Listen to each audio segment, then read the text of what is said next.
दोस्तों तारीख थी 21 नवंबर 2011 और उत्तर प्रदेश की विधानसभा में मायावती जी की सरकार ने एक बिल पेश किया। ये बिल उत्तर प्रदेश को 4 हिस्सों में बांटने का प्रस्ताव था और जोरदार हंगामे और बहस के बाद विधानसभा से ये बिल पास भी हो गया। चारों तरफ ये बातें होने लगी कि अब तो उत्तर प्रदेश 4 हिस्सों में बंटकर ही रहेगा, लेकिन राज्य विधानसभा का प्रस्ताव जब केंद्र सरकार के पास पहुंचा तो यूपीए सरकार ने मायावती जी के इस प्रस्ताव को कई सवालों का हवाला देते हुए खारिज कर दिया और उत्तर प्रदेश का विभाजन होते होते रह गया। आज 2011 के बाद करीब 13 साल का समय हो गया है, लेकिन यूपी के विभाजन की कहानियां कभी फेक न्यूज के जरिए, तो कभी नेता या विधायक के भाषण के जरिए, तो कभी सरकार की पॉलिसीज को देखते हुए बार बार चर्चा में रहती है। और ऐसे में कहा जाता है कि उत्तर प्रदेश का बंटवारा ही असली सोशो इकोनॉमिक ग्रोथ दिला सकता है। लेकिन कुछ लोग इस विभाजन को उत्तर प्रदेश के लिए अभिशाप भी बताते हैं और इसीलिए दोस्तों आज के इस वीडियो में हम फैक्ट्स और लॉजिक की मदद से ये समझने की कोशिश करेंगे कि क्यों उत्तर प्रदेश को 4 हिस्सों में बांटने की मांग की जाती है और उत्तर प्रदेश के बंटवारे के क्या पॉसिबल बेनिफिट्स हो सकते हैं। साथ ही दोस्तों इसके क्या नुकसान होंगे ये भी हम जानेंगे आज की इस वीडियो में। तो जैसे कि आप समझ गए होंगे ये वीडियो काफी इंटरेस्टिंग होने वाली है। How it all started. दोस्तों उत्तर प्रदेश के बंटवारे की कहानी आज की नहीं है, बल्कि आजादी के बाद से ही चली आ रही है। आजादी के बाद देश में सबसे बड़ी समस्या आई राज्यों और उनकी बाउंड्री को सेट करने की, और इस मुद्दे पर बहुत से प्रयास किए गए और इनमें सबसे महत्वपूर्ण प्रयास 1953 में हुआ और उस समय देश के स्टेट रीऑर्गेनाइजेशन कमीशन का गठन किया गया था, जिसमें राज्यों को अलग अलग हिस्से में बांटने की शुरुआत हुई। लेकिन दोस्तों हैरानी की बात यहाँ पर यह थी कि इस कमीशन के गठन से पहले ही देश के प्रधानमंत्री नेहरू जी ने उत्तर प्रदेश को 4 हिस्सों में डिवाइड करने का आइडिया प्रपोज किया था। नेहरू जी के साथ ही साथ संविधान निर्माता अंबेडकर जी ने भी 1955 में अपनी किताब थॉट्स एंड लिंग्विस्टिक स्टेट्स में उत्तर प्रदेश में बेहतर गवर्नेंस के लिए उसे 3 हिस्सों में बांटने की बात कही थी, जिसमें उन्होंने मेरठ को यूपी के वेस्टर्न रीजन की कैपिटल, इलाहाबाद को ईस्टर्न रीजन की कैपिटल और कानपुर को सेंट्रल रीजन की कैपिटल बनाने का सजेशन दिया था। लेकिन दोस्तों स्टेट रीऑर्गेनाइजेशन एक्ट ने ना तो पीएम नेहरू की बात को कंसिडर किया और ना ही अंबेडकर जी की, और इसी वजह से उत्तर प्रदेश का बंटवारा नहीं हुआ। लेकिन दोस्तों 2000 में उत्तराखंड के अलग हो जाने के बाद 2011 में मायावती जी ने एक बार फिर बंटवारे की पेशकश रखी और उन्होंने पूरे उत्तर प्रदेश को पूर्वांचल, बुंदेलखंड, अवध प्रदेश और पश्चिम प्रदेश में बांटने का प्रस्ताव रखा। पश्चिमी उत्तर प्रदेश को एक अलग राज्य बनाने की मांग इसलिए रखी गई क्योंकि ये रीजन यूपी के बागी रीजन से सबसे अलग है और इस रीजन को न केवल दिल्ली से सटे होने का लाभ मिलता है, वहीं यहाँ पर गन्ने की अधिक पैदावार होने की वजह से इसे गन्ना बेल्ट भी कहा जाता है और इसीलिए इस रीजन को एक अलग प्रदेश बनाने की मांग उठती रहती है। इसके अलावा दोस्तों उत्तर प्रदेश से ईस्टर्न यूपी यानी पूर्वांचल को अलग करने की मांग भी दशकों पुरानी है और पूर्वांचल के साथ अवध प्रदेश भी लंबे समय से विकास की मुख्य धारा से अलग रहा है। और दोस्तों कुछ ऐसा ही हाल बुंदेलखंड का भी है। और दोस्तों 21 नवंबर 2011 को यूपी विधानसभा में मायावती सरकार द्वारा पेश किया गया ये प्रस्ताव पास करा लिया गया। हालांकि केंद्र की तत्कालीन यूपीए सरकार ने मायावती सरकार के इस प्रस्ताव को लौटा दिया था। और दोस्तों इसके बाद से कई बार उत्तर प्रदेश के बंटवारे को लेकर बहुत से एक्सपर्ट्स ने अलग अलग राय पेश की है। और दोस्तों इस विरोधाभास को समझने के लिए पहले हम उन आर्ग्यूमेंट्स पर नजर डालेंगे जो इस बात के पक्ष में है कि उत्तर प्रदेश का डिवीजन होना जरूरी है, और उसके बाद हम उन आर्ग्यूमेंट्स को भी डिटेल में समझेंगे जो स्टेट डिवीजन का विरोध करते हैं। अब आगे बढ़ते हैं वीडियो के साथ। Argument in favour of यूपीज division. दोस्तों उत्तर प्रदेश को 4 हिस्सों में बांटने के पक्ष में 4 मेन आर्ग्यूमेंट्स दिए जाते हैं, और वो है पहला डिसेंट्रलाइजेशन ऑफ पावर, दूसरा रीजनल डेवलपमेंट, तीसरा न्यू इकोनॉमिक सेंटर और चौथा पॉलिटिकल मोनोपोली। दोस्तों आइए अब इनमें सबसे पहले फर्स्ट रीजन यानी डिसेंट्रलाइजेशन ऑफ पावर को समझते हैं। दोस्तों पहला major argument decentralisation of power की बात करें तो उत्तर प्रदेश करीब 2,40,928 किलोमीटर स्क्वायर में फैला हुआ भारत का एक राज्य है जो जनसंख्या की दृष्टि में सबसे बड़ा राज्य है, और जिसे अगर हम एक देश मान ले तो 24 करोड़ की इस राज्य की आबादी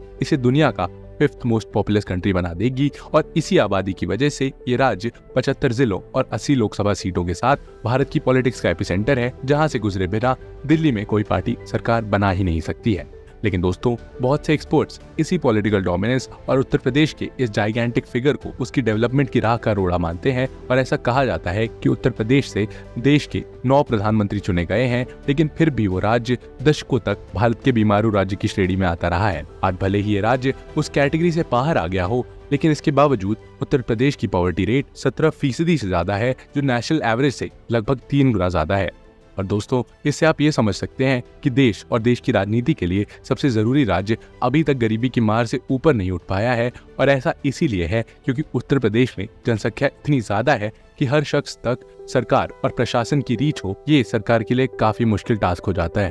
और दोस्तों यही वजह है कि लोग उत्तर प्रदेश को बांटने की वकालत करते हैं और वो कहते हैं कि राज्य की इतनी बड़ी जनसंख्या को कि जब तक एक ही एडमिनिस्ट्रेटिव और सेंट्रलाइज पावर से इसे रन किया जाएगा तब तक यहाँ पर डेवलपमेंट कर पाना बहुत ही मुश्किल है। और इसीलिए आर्ग्यूमेंट यूपी के डिवीजन के पक्ष में दिया जाता है कि उत्तर प्रदेश की इतनी बड़ी जनसंख्या के लिए पावर का डिसेंट्रलाइजेशन होना बहुत ही जरूरी है, जिससे छोटे एडमिनिस्ट्रेटिव यूनिट्स बने। और एक्सपर्ट्स ऐसा कहते हैं कि small administrative units local issues को रिजॉल्व करने में और सर्विस डिलीवर करने में ज्यादा एफिशिएंट होते हैं। और यही पावर का डिसेंट्रलाइजेशन और एफिशिएंट एडमिनिस्ट्रेशन यूपी के बंटवारे की पहली वजह बनता है। दोस्तों दूसरा आर्ग्यूमेंट जो दिया जाता है वो है रीजनल डेवलपमेंट। दोस्तों आज उत्तर प्रदेश को जिस आधार पर 4 हिस्सों में बांटा जा रहा है उसमें कल्चरल और लिंग्विस्टिक रीजंस भी हैं। दोस्तों क्योंकि जहां एक तरफ पूर्वांचल का कल्चर अलग है तो वहीं दूसरी ओर बुंदेलखंड बिल्कुल ही अलग है। जहां पूर्वांचल में भोजपुरी बोली जाती है तो वहीं बुंदेलखंड में बुंदेली, और इसके अलावा दोनों जगहों में सांस्कृतिक भिन्नताएं भी काफी ज्यादा है।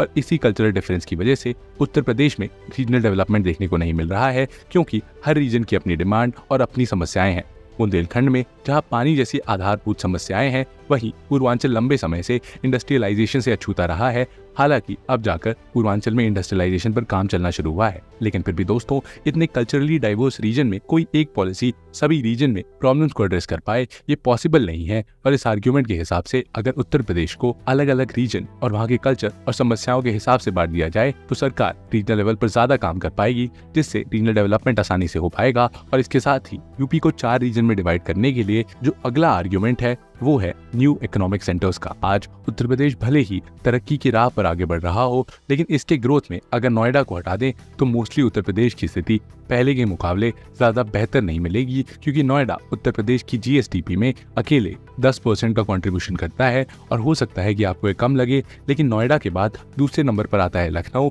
जो कि उत्तर प्रदेश की जीएसडीपी में सिर्फ 4% कंट्रीब्यूशन करता है। अब इसके बाद बाकी जिलों का अंदाजा आप खुद ही लगा सकते हैं। और इसीलिए नोएडा को छोड़कर राज्य के बाकी हिस्सों में फॉर्मल जॉब की बहुत कमी है, जिस वजह से उत्तर प्रदेश से माइग्रेट करके लाखों लोगों को नोएडा या दिल्ली का रुख करना पड़ता है, जिससे नोएडा जैसी सिटीज पर एक्स्ट्रा प्रेशर पड़ता है। दोस्तों अगर आप महाराष्ट्र का एग्जाम्पल लें तो भले ही मुंबई वहाँ का इकोनॉमिक सेंटर है, लेकिन महाराष्ट्र में मुंबई अकेला नहीं है, बल्कि नागपुर, पुणे और औरंगाबाद जैसे शहर भी इकोनॉमिक सेंटर्स हैं। इसीलिए ऐसा कहा जा रहा है कि अगर उत्तर प्रदेश को 4 हिस्सों में डिवाइड किया जाता है तो हर राज्य के पास अपना खुद का इकोनॉमिक सेंटर डेवलप करने की मजबूरी होगी, जिससे उत्तर प्रदेश के बहुत से ऐसे पोटेंशियल वाले रीजन्स उभर कर सामने आएंगे जो इस समय शायद इग्नोर किए जा रहे हैं। इकोनॉमिक सेंटर की वजह से 4 हिस्सों में उत्तर प्रदेश का ये बंटवारा अलग अलग रीजन में इंफ्रास्ट्रक्चर डेवलपमेंट के लिए बहुत ही जरूरी है, क्योंकि हर रीजन के पास अपना एक अलग बजट होगा, जिससे वो अपने यहाँ आसानी से इंफ्रास्ट्रक्चर डेवलप कर पाएंगे, जो आगे उनके बेहतर इकोनॉमिक फ्यूचर के लिए काफी हेल्प करेगा। दोस्तों इसके फेवर में चौथा आर्ग्यूमेंट है पॉलिटिकल मोनोपोली। उत्तर प्रदेश की पॉलिटिकल डोमिनेंस को देखते हुए एक्सपर्ट्स स्टेट को देश में एक तरह की राजनीतिक असमानता का कारण मानते हैं, क्योंकि 80 लोकसभा सीट की वजह से पॉलिटिकल पार्टीज का ध्यान सिर्फ और सिर्फ उत्तर प्रदेश और उसी के आसपास घूमता है। और कहीं ना कहीं ये देखने को मिलता है कि उत्तर प्रदेश ही देश की सरकार बनाने में स्पेशल पावर रखता है। दोस्तों इसे अगर एक एग्जाम्पल से समझें तो उत्तर प्रदेश के पास जितने टोटल नंबर ऑफ एमपीज हैं वो राजस्थान, गुजरात और कर्नाटक को आपस में मिलाकर बनते हैं। और इसका नतीजा कहीं ना कहीं आपको भारत के प्रधानमंत्रियों की लिस्ट में भी दिख जाता है, जहां अब तक 14 में से 9 प्रधानमंत्री सिर्फ उत्तर प्रदेश से ही आए हैं। और दोस्तों इससे कहीं ना कहीं फेडरल पावर स्ट्रक्चर को नुकसान पहुंचता है और नतीजा होता है UP is equals to Rajasthan plus Gujarat plus Karnataka.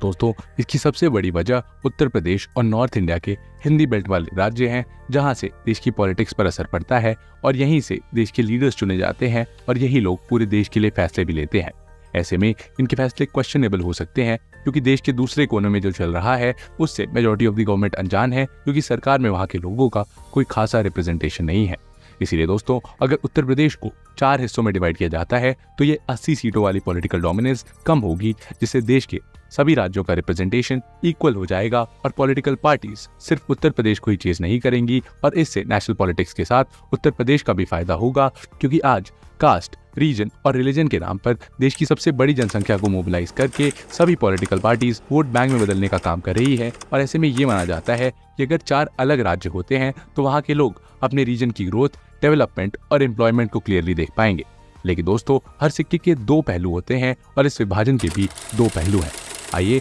अब उस दूसरे पहलू पर नजर डालते हैं, यानी उस आर्ग्यूमेंट को भी समझते हैं जो कि उत्तर प्रदेश के डिवीजन के अगेंस्ट है। Argument against the division of UP.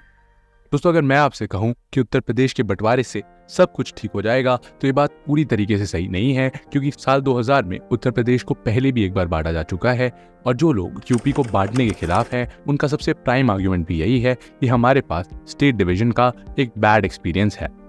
Bad experience of state division. दोस्तों, साल 2000 में भारत के 3 बड़े राज्य में से 3 नए राज्य अलग हुए। उत्तर प्रदेश से अलग हुआ उत्तराखंड, बिहार से अलग हुआ झारखंड और मध्य प्रदेश से अलग हुआ छत्तीसगढ़। लेकिन दोस्तों, अगर इन तीनों राज्यों के करंट सिनेरियो पर आप नजर डालेंगे तो आज करीब 24 साल बाद भी इन तीनों अलग राज्यों में डेवलपमेंट, इंफ्रास्ट्रक्चर और सोशियो इकोनॉमिक ग्रोथ में कुछ खासा बदलाव नहीं आया है, बल्कि इसके उलट उसके पेरेंट स्टेट की हालत अब और भी खराब हो गई है, क्योंकि उत्तराखंड, झारखंड और छत्तीसगढ़ तीनों नेचुरल रिसोर्सेज से रिच स्टेट हैं, जिनके सेपरेट हो जाने से पेरेंट स्टेट के पास नेचुरल रिसोर्सेज की कमी हो गई है, जिस वजह से आज जब पूरे इंडिया में इंडस्ट्रियलाइजेशन तेजी से हो रहा है तो देश के इन 3 बड़े राज्यों उत्तर प्रदेश, बिहार और मध्य प्रदेश के पास इंडस्ट्री लगाने के लिए नेचुरल रिसोर्सेज मौजूद नहीं है, जो उन्हें डेवलपमेंट की सीढ़ी में एक स्टेप पीछे खींच लेता है। और दोस्तों, जिस स्टेट के पास ये रिसोर्सेज हैं वहाँ पुअर इंफ्रा और पुअर मैनेजमेंट की वजह से वो इन रिसोर्सेज का इस्तेमाल अपनी ग्रोथ के लिए नहीं कर पा रहे हैं। और दोस्तों, यही नहीं,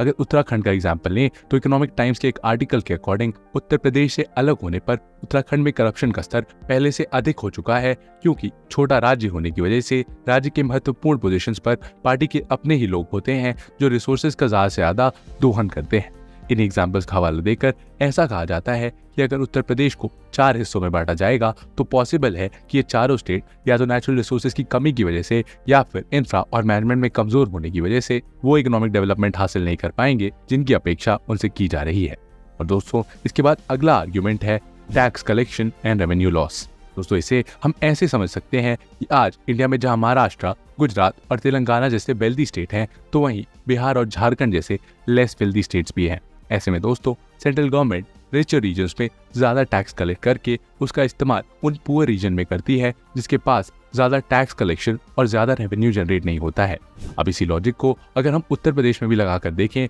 तो उत्तर प्रदेश की सरकार भी नोएडा, लखनऊ और कानपुर जैसे रिचर रीजन से ज्यादा टैक्स इकट्ठा करके देवरिया और बलिया जैसे लेस वेल्दी डिस्ट्रिक्ट्स में विकास में लगाती है। और ऐसे में अगर उत्तर प्रदेश को 4 अलग रीजन में बांट दिया जाए तो जिस रीजन में नोएडा और गाजियाबाद जैसे जिले आएंगे वहां तो डेवलपमेंट तेजी से होगा, लेकिन जिस हिस्से में सिर्फ लेस वेल्दी डिस्ट्रिक्ट आएंगे उनके लिए टैक्स कलेक्शन से रेवेन्यू जनरेट करना बहुत मुश्किल हो जाएगा, जिससे वो रीजन या वो स्टेट सेंट्रल गवर्नमेंट पर एक्स्ट्रा प्रेशर डालेंगे। Burden on the Indian economy. दोस्तों, 4 राज्यों के बनने के साथ एक बड़ा सवाल उनके इंफ्रास्ट्रक्चर पर लगने वाले खर्च का भी है, और ये आर्ग्यूमेंट हर बार दिया जाता है जब भी भारत में 2 स्टेट्स को बांटने की बात की जाती है, क्योंकि ऐसा कहा जाता है कि कोई भी नया स्टेट बनने के लिए राज्य की सीमा निर्धारण में गवर्नमेंट ऑफिसर्स, पुलिस फोर्सेस और इन सब का प्रॉपर बंटवारा करना पड़ेगा, और साथ ही हर राज्य की राजधानी, स्टेट असेंबली और उसकी राजधानी के लिए इंफ्रास्ट्रक्चर को नए सिरे से डेवलप करना पड़ेगा, जिसमें बहुत बड़ा गवर्नमेंट फंड लगेगा। इससे साफ है कि दोस्तों,